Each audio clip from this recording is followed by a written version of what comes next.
in India for 1 lakh or just above. That's about £1,300. Now, as you can see, it's a bubble-shaped car.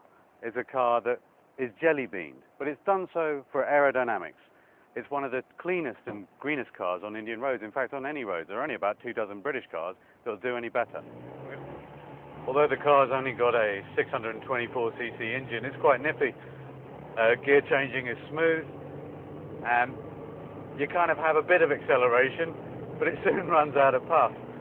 Now, you don't get much for £1,300 in India, but it does have a steering wheel, the essential 4 seats.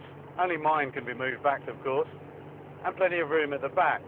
Now, I'm 5'10", and you can easily fit in here. The real difference between any other car that you might see on the roads is the dashboard. Little more than a speedometer and a little dial that tells you how much petrol you got left. Bar the window wiper, of which there's only one of them, and a few little knobs here and there, that's it. Still, the horn works.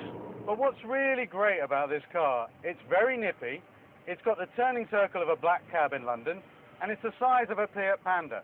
So it really is a car built for urban driving in a British context. And I would buy one. At this price, you'd be crazy not to. See ya.